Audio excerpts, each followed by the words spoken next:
ছেলে যত খারাপই হোক, যত অন্যায় অপরাধ করুক, শেষ পর্যন্ত বাপের সম্পদের মালিক কে?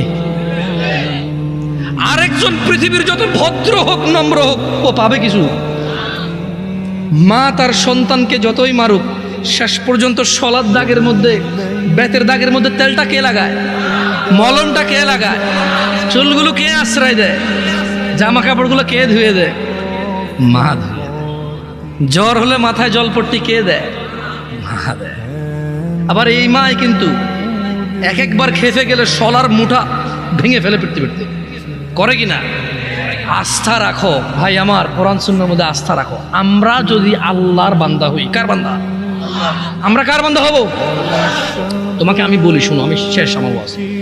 আমরা যদি আল্লাহর বান্দা হয়ে মরতে পারি, এরপরে আমরা যখন আল্লাহর সামনে যাব বিচারের মাঠে, কোরআন সুন্নাহ অনুযায়ী, তোমাকে আবার বলতেছি, তুমি যদি কোরআন পড়ো, হাদিস পড়ো, তুমি এগুলা দেখবে, এভাবে জিনিসটা বুঝতে পারবো। তুমি যখন আমরা মরবো, হিসাবের টাইম আসবে, আল্লাহর সামনে যখন আমরা উপস্থিত হব, যখন আমরা কুফরি করব না, শিরিক করব না, যখন আমরা কি করব না, কুফরি করব না, শিরিক করব না, আল্লাহর সামনে গেলে আমাদের অনেক গুনাহ যদি থাকে, এটা আল্লাহর ক্ষমতা। আল্লাহ আমাদেরকে শাস্তি দিবে অথবা ক্ষমা করবে। আল্লাহ আমাদের শাস্তি দিবে অথবা ক্ষমা করবে। এটা কার ইখতিয়ার? সিদ্ধান্ত কার?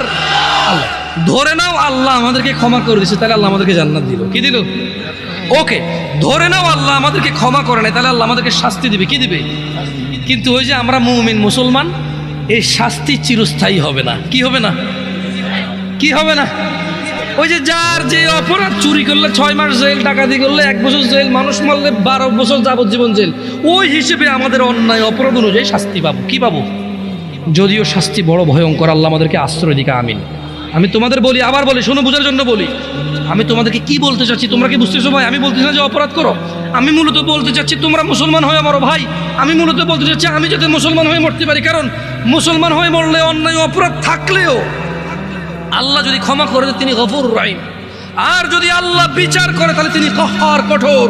তিনি যদি শাস্তি দেয়, কেউ শাস্তি ঠেকাতে পারবে না। কিন্তু